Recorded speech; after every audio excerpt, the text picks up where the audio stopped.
Wer sich in den letzten Monaten wie ich immer wieder mal die Frage gestellt hat, ob sich der fast beispiellose Erfolg der Moonswatch, also der Kooperation von Swatch und der Konzernschwester Omega aus dem Jahr 2022, ob sich sowas noch toppen ließe, für den gab es am 1. September 2023 einen ersten Vorgeschmack. Und zwar in Form einer sehr kryptischen, zweiseitigen Anzeige, die in mehreren Tageszeitungen geschaltet worden ist und in erster Linie viel Wasser, eine Krone mit einem S, einem Strich, einem leeren Platz und dem Hinweis 9.9.23 enthielt. Wer die Kronenform richtig interpretiert hatte, für den war natürlich sofort klar, es kann sich nur um eine Marke des Konzerns und damit nur um ein Modell handeln, nämlich die legendäre 50 Fathoms von Blancpain, die 1953 als erste moderne Taucheruhr auf den Markt gekommen ist und im Jahr 2023 ihren 70. Geburtstag feiern kann.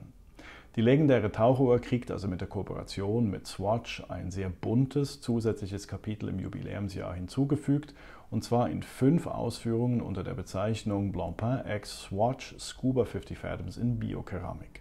5 Uhren, benannt nach den 5 Ozeanen unserer Erde, hier beispielsweise die Version Pacific Ocean mit einem gelben Biokeramikgehäuse und einer neuen Verpackung.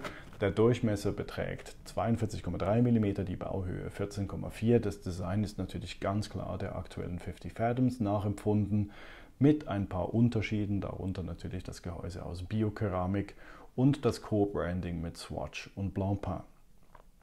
Grundsätzlich gibt es 2 Zifferblatt-Varianten, eine mit Datum in 3 Ausführungen, nämlich mit einem blauen, einem grünen oder dem hier gezeigten gelben Gehäuse, und 2 Varianten, die ohne Datum kommen, dafür mit dem Feuchtigkeitsindikator respektive dem No-Radiation-Symbol von vergangenen 50 Fathoms Modellen ausgestattet worden sind. Der eigentliche Clou findet sich aber auf der Rückseite. Getreu dem Motto, es gab noch nie eine Blancpain mit einem Quarzwerk und es wird auch nie eine geben, kommt hier nicht wie bei der Moonswatch ein Quarzwerk zum Einsatz, sondern das System 51 von Swatch, das 2013 vorgestellt worden ist und einen automatischen Aufzug bietet. Dazu kommen 90 Stunden Gangreserve und eine Nivachrom-Spirale. Das Werk ist 5 Nacktschneckenarten nachempfunden, also jedes Uhrwerk ist anders umgesetzt worden. Je nach Uhr gibt es also 5 unterschiedlich gestaltete Uhrwerke, allesamt sichtbar durch den Gehäuseboden, der mit einem Sichtglasboden ausgestattet worden ist. Die Krone ist nicht verschraubt, das Gehäuse ist bis 91,3 Meter wasserdicht, also getreu dem Namen 50 Fathoms, rund 100 Meter wasserdicht. Die Uhr gibt es ab 9.9. zu einem Listenpreis von 375 Schweizer Franken. Selbstverständlich wird die Nachfrage einiges größer sein als das Angebot, unabhängig davon, wie viele Uhren Swatch bis zu diesem Zeitpunkt produzieren konnte. Der Preis ist 375 Schweizer Franken aufgrund des mechanischen Werkes. Ich finde die Uhr den absoluten Hammer.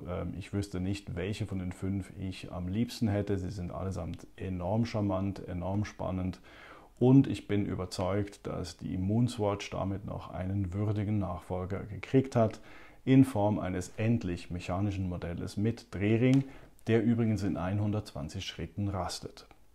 Wer mehr über die Scuba 50 Fathoms von Swatch und Blancpain erfahren möchte, im Beschrieb zum Video hat es einen Link mit einer etwas ausführlicheren Vorstellung mit allen technischen Details zu den 5 neuen Uhren, Hands-on-Bildern und Meinungen und Eindrücken rund um die für mich vermutlich stärkste Lancierung dieses Jahres. Wer Fragen hat, kann jederzeit gerne das Kommentarfeld benutzen.